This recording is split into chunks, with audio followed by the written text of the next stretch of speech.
name is Zibia Ballars from Solid Rock Baptist Academy, and the title of my poetry recitation is Hell-Bound Train. A Texas cowboy lay down on a barroom floor, having drunk so much he could drink no more. So he fell asleep with a troubled brain to dream that he rode on a hell-bound train.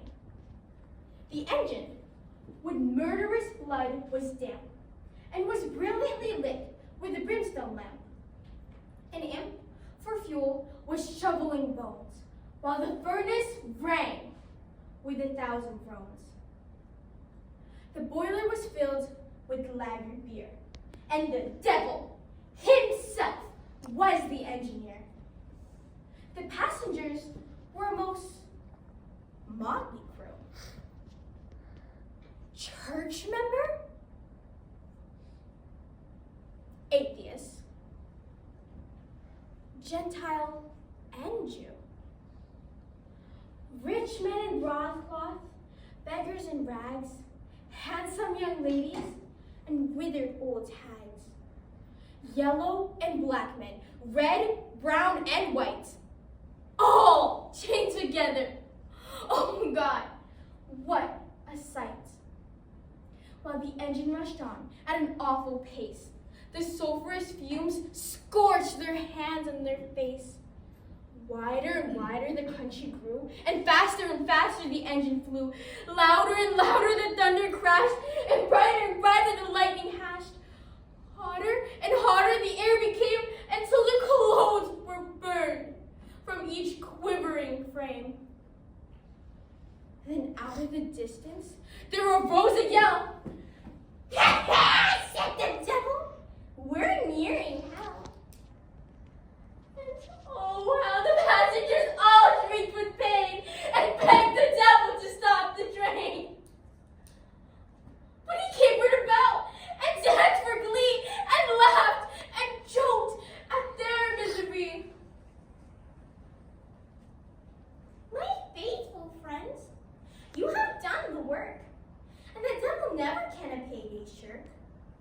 You've bullied the weak, you've robbed the poor, the starving brother you've turned from the door. You have laid up gold where the canker rests, and have given free vent to your beastly lust.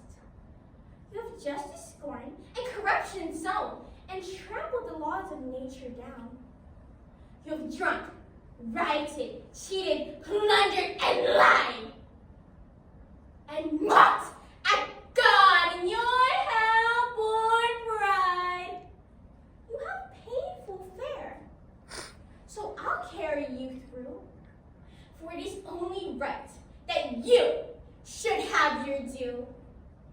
Why, the laborer always expects his hire, so I'll land you safe in the lake of fire, where your flesh will waste in the flames that roar, and my imps torment you forevermore.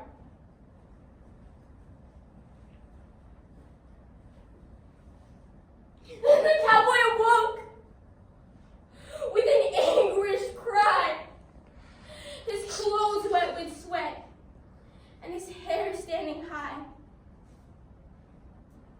Then he prayed, as he had never prayed till that hour, to be saved from his sin and the demon's power.